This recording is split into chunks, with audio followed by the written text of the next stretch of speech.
Hello students, today we will discuss questions of unit second, objective questions of unit second. देखिए question number 21 देखते हैं, objectives of financial services. और financial services के objectives क्या है भाई? सर्विसेज का मतलब है मनी से रिलेटेड सहायता प्रोवाइड करना, तो रेजिंग फंड्स होगा, फंड डिप्लॉयमेंट हो सकता है, स्पेशलाइज्ड सर्विस हो सकती है, रेगुलेशन भी है और इकोनॉमिक ग्रोथ भी है. तो ये सारी चीज़ें फाइनेंशियल सर्विसेज में आती हैं. चलिए ठीक है, अब देखते हैं. CRISIL has been promoted by. अब ये समझ लीजिए क्रिसिल होता क्या है. क्रिसिल का मतलब है credit rating information services of India limited.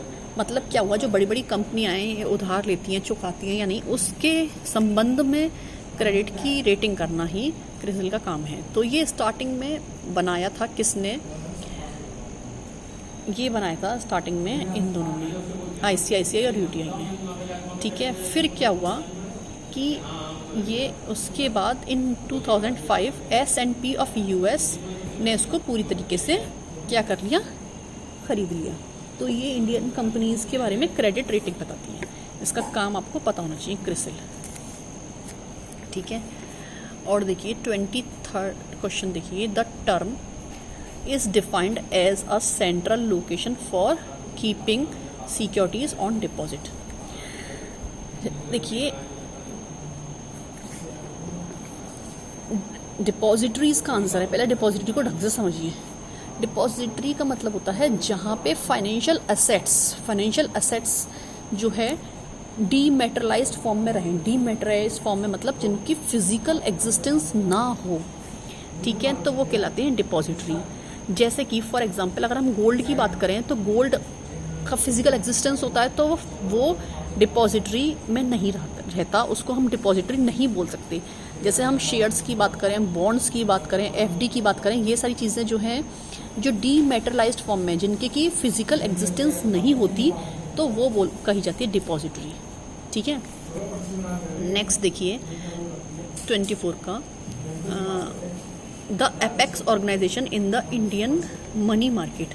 भाई इसमें तो कुछ सोचने की बात ही नहीं है. एपेक्स ऑर्गेनाइजेशन सारे मनी मार्केट के सबसे एपेक्स ऑर्गेनाइजेशन जो है वो क्या है?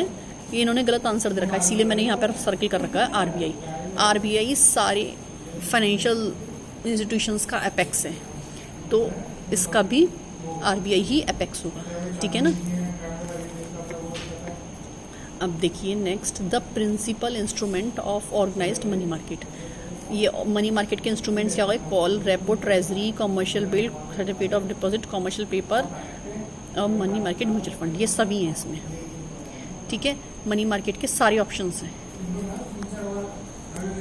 अब देखिए 26, operate in inter bank call money market. क्या है? ऑपरेट किस में करता है? Operate in inter bank call money market. Inter bank का मतलब क्या है? Allow for large financial institution such as banks, mutual funds, they borrow fund from each other. Inter bank मतलब आपस में ही बैंक जो है बोरोइंग वगैरह करते हैं. तो ये क्या है? Inter bank call money market जो है, तो ये तो सभी हो गए ना. अब देखिए 27 पर, lead merchant bankers should advise the issuer to enter into with particular intermediaries for the purpose of issue management. इस बात को समझिएगा. सबसे पहले जो है हम इनिशियल पब्लिक ऑफरिंग करते हैं. इनिशियल पब्लिक ऑफरिंग में प्राइमरी मार्केट में सिक्योरिटीज़ इशू करते हैं. तो उसके संग संग जो है हमें ये भी कुछ अपनी कंडीशंस वगैरह सारी चीज़ें हमें ओपन करनी पड़ती हैं. तो जो किस में लिखी होती है? Memorandum of understanding, MOU. इसको शॉर्ट में बोलते हैं MOU, मेमोरेंडम ऑफ अंडरस्टैंडिंग. मतलब ये समझ लो बुकलेट टाइप की होती है जिसमें कि सारी कंडीशंस और कंपनी के बारे में सब कुछ लिखा होता है. तो उसको कहलाते हैं मेमोरेंडम ऑफ अंडरस्टैंडिंग. ठीक है, 28 को समझिए. A merchant bank can help an organisation specially in promotional function. Merchant bank का क्या काम है? मर्चेंट बैंक प्राइमरी इश्यूज में हेल्प करते हैं, है ना. तो स्पॉन्सरिंग द इशू, ठीक है, मार्केटिंग, तो ये दोनों चीज़ें इसमें इंक्लूड हो जाएंगी. फिर आया role of merchant banker. Merchant banker का रोल क्या है? मोबिलाइजेशन ऑफ फंड्स, फंड्स को मोबिलाइज करना, इनोवेशन, प्रमोशन, फंक्शन, सारी चीज़ें मर्चेंट बैंक का काम है। फंड को एक जगह से दूसरी जगह तक पहुंचाना, प्रमोशन करना, कंपनी के जो उसने प्राइमरी मार्केट का इशू लॉन्च किया उसका, ठीक है, तो ये सारी चीज़ें इसमें आ जाएंगी। प्रमोशन फंक्शन किसका? किसी प्रोडक्ट का नहीं, मतलब वो आईपीओ जो ऑफर किया है उसका, ठीक है ना। 30 में आ जाइए। Is a financial intermediary who help to mobilise and transfer capital from those who possess it to those who need it. क्या है? फाइनेंशियल इंटरमीडियरी है। किसको देते हैं? उसको देते हैं intermediary who help to mobilise and transfer capital from those who possess it to those who need it. भाई उससे लेके उसको देते हैं जिसको ज़रूरत है उससे, और जिसको पैसा देना। तो देखिए इसको बात को समझिएगा। यहाँ पे लीज फाइनेंस मैंने आपको शायद बताया होगा 4th यूनिट में, नहीं बताया हो तो बता दीजिएगा प्लीज़ मुझे, जिससे कि मैं आपको अलग से और बता दूंगी अगर रह गया है तो। वेंचर कैपिटल को समझिए, यहाँ पे फिर आप खुद ही अपना आंसर लगाने में सक्षम हो जाएंगे। वेंचर कैपिटल का मतलब होता है कि जब कोई नया बिजनेस स्टार्ट किया जाता है तो उनको कहीं से भी पैसा अवेलेबल होने के चांसेस नहीं होते, तब वो पैसा किससे मिलता है? वेंचर कैपिटल से।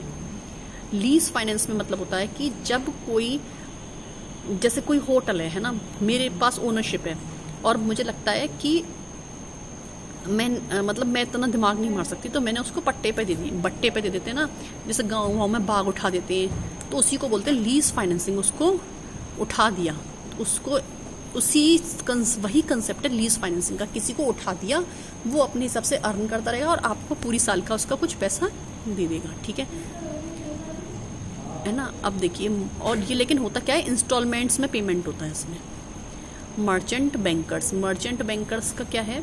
आप सब जानते ही हो, प्राइमरी मार्केट के इशू के लिए हेल्प करते हैं। और हायर परचेज में मतलब कोई बड़ा एसेट है और आप उसका पैसा एक स्टार्टिंग से पेमेंट नहीं कर पा रहे हो, तो हायर परचेज में इंस्टॉलमेंट के थ्रू आप उसको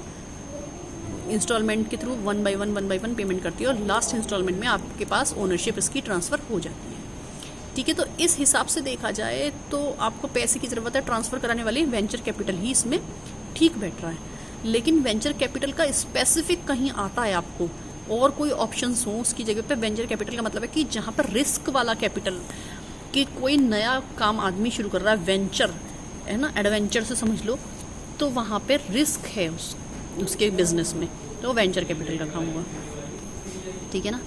31 का देखिए, the first bank to set up a separate merchant banking division in India.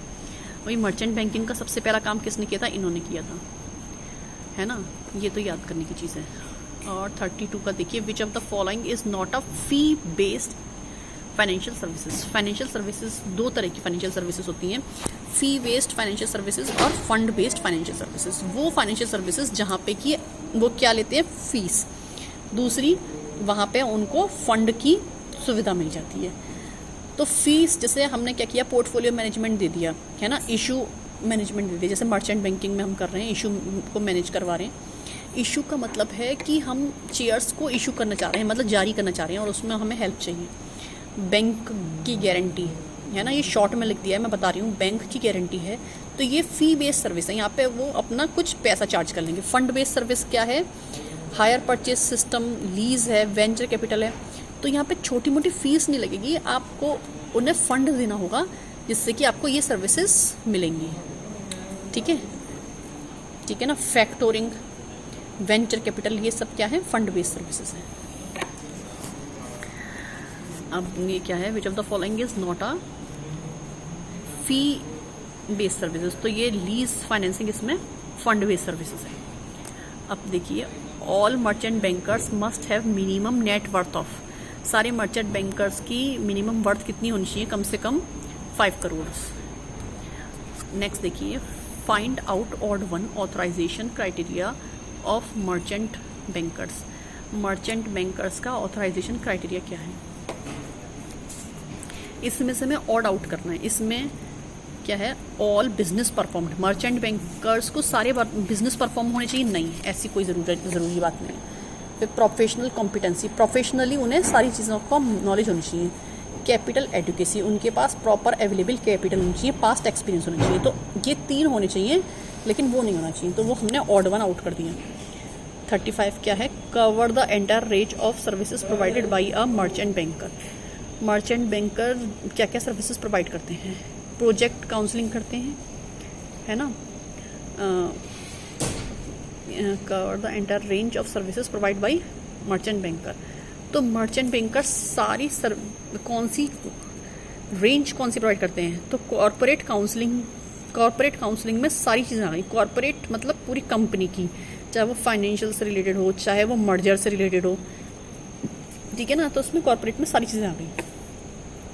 36 को देखिए, functions of financial services exclude. Financial services में क्या क्या नहीं आता? मोबिलाइजेशन ऑफ सेविंग तो मोबिलाइज होती हैं, स्पेशलाइज्ड सर्विसेज होती हैं, एलोकेशन ऑफ फंड होता है। टैक्स कलेक्शन का काम इनका नहीं है, बिल्कुल भी नहीं है, ठीक है।